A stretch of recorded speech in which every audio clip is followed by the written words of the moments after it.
very good evening to you with this Friday, August 24th edition of the CBC Evening News. I'm Ryan Broom in our top story. Barbadians will soon be hearing more about what Prime Minister Mia Motley calls the Re program. Speaking at the Sandals Global Sales Conference, the Prime Minister said in the coming days, in an address to the nation, she will reveal the details of the program. She's hinted that it's tailor-made to confront the harsh reality that faces Barbados and to make the necessary adjustments to reach a destination of excellence. It is about retooling and empowering. It's about retraining and enfranchising. It's about being able to all cause our people to live the best life that we can. And what did Gary say from the chairman just now? That change is uncomfortable but necessary. It's uncomfortable but necessary. But what helps us manage change is the retooling and it's the empowering. What helps us succeed and overcome the changes that we must make is the retraining and it's the enfranchising. Now, it was also at the Sandals Global Sales Conference that Prime Minister Motley made the point that the resuscitation of the economy will redound to booming business for Sandals resorts in Barbados. She was addressing scores of Sandals agents from offices across the globe who are here in Barbados for the conference. Shane Jones was there. Prime Minister Mia Motley said she was happy to address the conference because she believes Barbados and Sandals share similar goals in tourism. She urged the international brand to be patient while her government implements new measures to grow the economy. We believe that Sandals believes in what we are doing. And we believe that you as individuals in Sandals believe in what we are doing. That if each of us now on our part live up to our end of the bargain, to make your experience here, to make your communication of that experience, to make our story known to you, to make our story inspire you in your own countries as to what is possible. That if we can do that, then we will not have enough space like Sandals to accommodate those who want to come.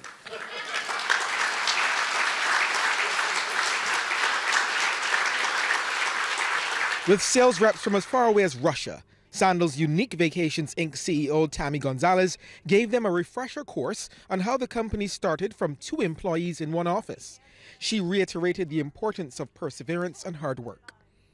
Acting Chief Operating Officer Jeff Clark believes Sandals can be even more successful with greater focus. We truly believe there's a segment of the distribution channel that we're not penetrating deep enough. We're not focused on hard enough. So we're going to pull some pressure off, bring new people in, so we can help those agents who give us 2 and 3 bookings a year, give us 10, 11, and 12 bookings. While Sandals chairman Gordon Butt Stewart was unable to attend because of a bout of the flu, he sent correspondence by Sales Vice President Gary Sadler.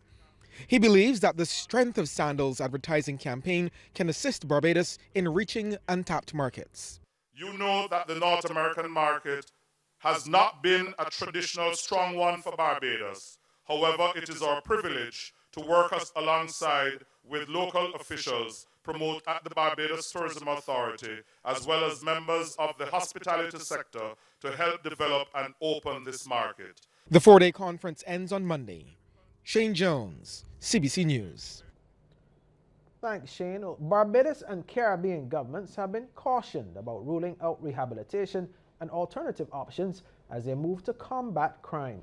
The Barbados-based regional security system is concerned that as policymakers in the region face increasing levels of crime, they're focusing on being tough but forgetting about the importance of rehabilitation. Executive Director Eriton Sherlin wants the region's territories to continually seek to improve their criminal justice systems. There are examples in the Caribbean of criminal justice agencies exploring the use of electronic monitors, curfews, drug courts and treatment courts, and community sentencing for nonviolent offenders. However, even though we have demonstrated a willingness to explore these alternative methods, we have not, in my estimation, fully evaluated the effectiveness of these efforts in our own space, taking into consideration policy, legal, institutional, and cultural frameworks. And Mr. Sherlin says though financing is a challenge, the RSS is there to help. The RSS has embarked upon a new direction to complement the protection of our borders and state security apparatuses. In addition to success with the drug supply reduction through interdiction, the RSS hopes to contribute to peace and stability by focusing on recidivism in our sub-region. The rehabilitation process at Her Majesty's prisons at Dodds has been boosted through a donation of essential equipment. The donation by the Regional Security Systems came through the 10th European Development Fund project. Among the items, a sewing machine, desktop computers, a router, and a sander. Acting Superintendent of Prisons Cedric Moore says the execution of the prison's mandate is resource intensive, requiring human and financial resources, and he has welcomed the donation, saying the chief beneficiaries will be the inmates. It demands the skills and inputs of persons, individuals, organizations, agencies, governments, and I stress the S, of all types and levels. It's very complex in nature, and this complexity and the magnitude would mean that the Barbados Prison Service will always appreciate whatever assistance they get in keeping this mandate. Meanwhile, First Secretary of the EU delegation to Barbados, Luca Perantoni, says the support is aimed at creating new opportunities for inmates. He says there's still hope for inmates to learn from their mistakes. We must break the vicious circle of arrest, trial, detention, release, and rearrest. The people get out of prison just to land back in court and after behind the bars. Throughout the Caribbean, there is a quite high rate of recidivism and also a very high incarceration rate. In other news now, Pickety Crop King, Mr. Blood, has already started to prepare material to defend his crown next year. He made the announcement as he collected the keys to his new Nissan X-Trail this morning at Courtesy Garage in Wildy. Yes, I think I'll be defending next year. The fans are saying I have to defend next year, so I don't want to defend. I don't want to disappoint. Sorry, my fans. Have you done a post-mortem as yet? Not as yet, no. But that will happen, and of course, plans are already being put in place for next year, and not just Pickety Crop, but for all the competitions across the board. Now, the new vehicle also comes with 1 year of free insurance from Cooperators General Insurance. As I said again, Cooperative General Insurance is quite efficient to offer the insurance, and we believe in supporting our own as a Barbadian-owned company. So hence, when we were asked about supporting the festival, we jumped in. And you can't have a carnival for insurance, so who better way to have insurance than through Cooperative General Insurance?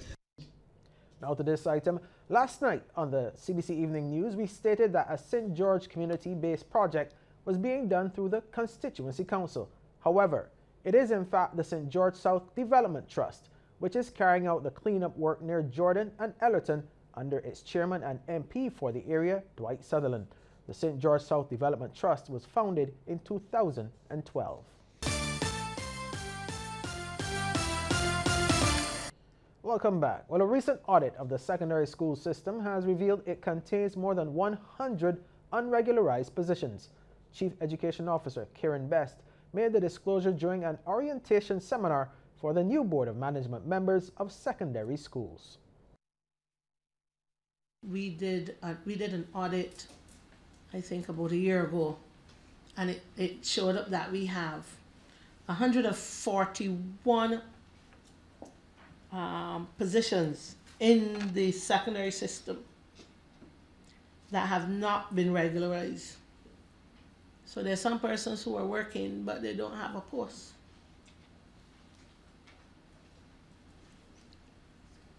If it is, that investigation was going on, and you will hear shortly about that.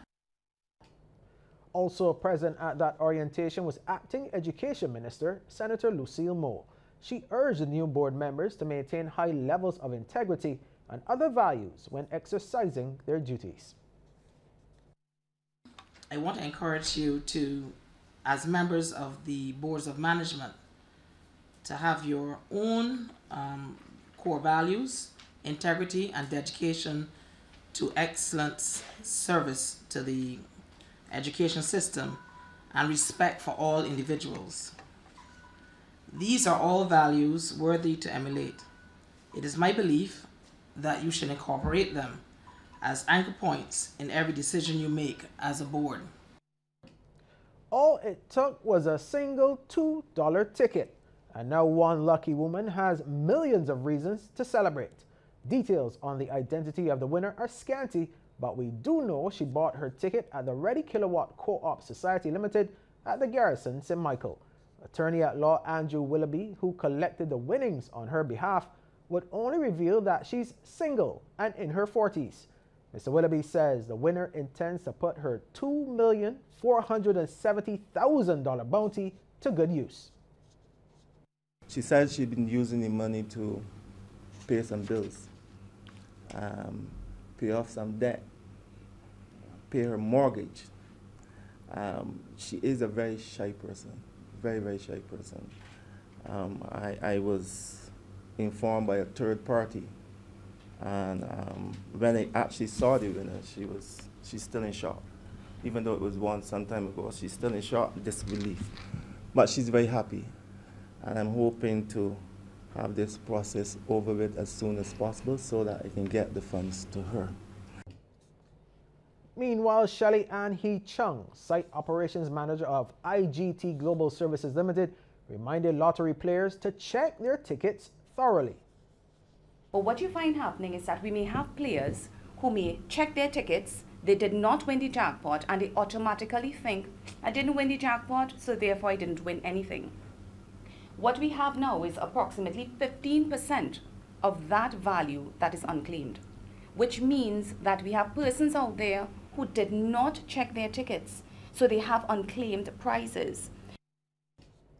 One local company is playing its part in bringing some much-needed relief to Barbadians in need. Through its outreach program, Rock Hard Cares Rock Hard Cement is moving to help as many people as possible. Already, the Schoolhouse for Special Needs has benefited as its first project was undertaken at that institution. Operations Manager at Rock Hard Cement, Darren Matthews, says the company has always wanted to do more since its launch and has now reached out to the community. We at Rock Hard Cement recognize the hardships many in Barbados are experiencing today. Since we launched in 2015, we have supported our communities and we always wanted to do more. Therefore, Rock Hard Cement is committing to helping people in need throughout the year in this ongoing initiative. Rock Hard Cares is our way of helping as many people in need as possible. We know that sometimes people are not always able to ask for help, even when it is truly needed. With Rock Hard Cares, we are asking for communities to identify someone who may need a little assistance. We also encourage all Barbadians to look out for each other. And Capital Media is on board as a partner. Advertising coordinator Rebecca Fernandez says a committee will be set up to ensure transparency. If you are aware of a person who is suffering, a cause that needs support, a specific project within your community, we encourage you to fill out the online form, which can be found on both our social media platforms or a physical form at the Fresh Market here at Coverley. Well, Trinidad and Tobago experienced different phenomenon in recent days, from torrential rains, floods, an earthquake to aftershocks, its mud volcano kicking up, locusts, and even yesterday a waterspout in the Gulf of Paria. But for one family, they experienced something called liquefaction. We have a report from CNC3. Water and sand, dog, but they're not full in sand, right?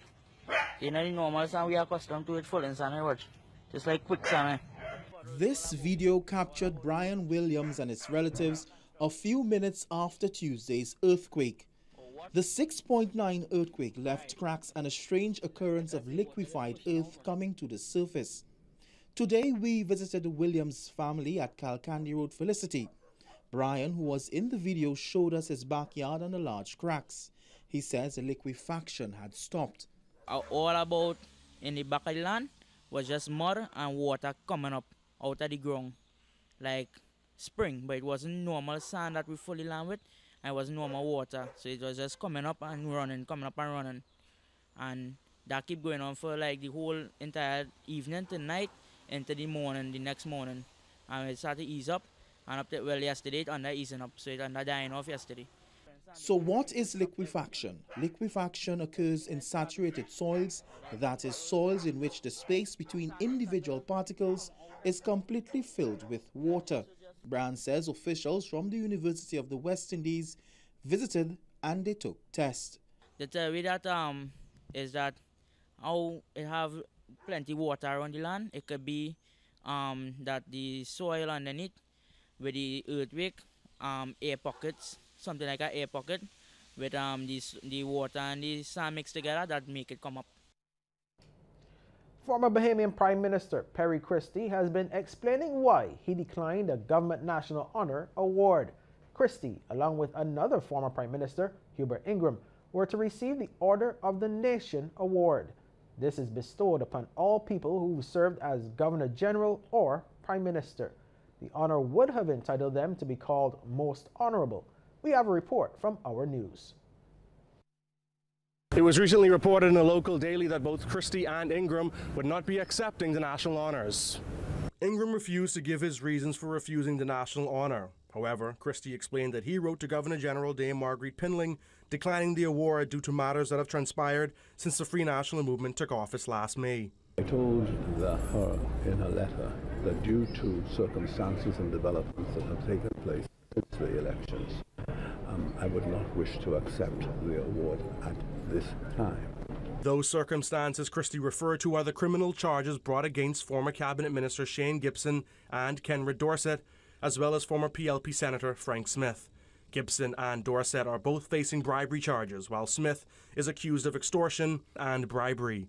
Christie says the former parliamentarians were members of his administration, and considering that the honour is bestowed based on him having served as Prime Minister, he won't accept it until their matters are concluded. This is the Order of the Nation. It's to my position as the Prime Minister of the Bahamas. That position was contributed to by two persons, or three now, who have been charged before the criminal courts, and whilst those cases are going on.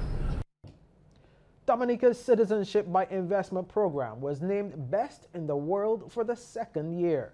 The information is contained in the CBI Index published by the Professional Wealth Management, a publication from the Financial Times. The 2018 CBI Index, which ranks the world's active citizenship by investment programs, notes that of the 13 CBI jurisdictions worldwide, Dominica spearheads the industry. Dominica is reportedly scoring perfect marks in 5 of the 7 pillars against which each program is evaluated. The special report notes that Caribbean nations are leading today's growing citizenship by investment industry. The expanding industry attracts more investors seeking greater mobility and business opportunities. They are often prompted by shifting global economic and political tensions. 4 fellow Caribbean nations follow Dominica, with CBI pioneer St. Kitts and Nevis as a strong contender.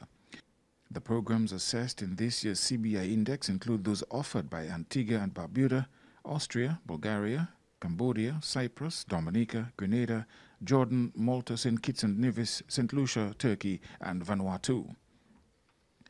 PWM notes that more investors worldwide, especially from China, Russia, and increasingly the Middle East and Africa, are attracted to the notion of obtaining dual nationality.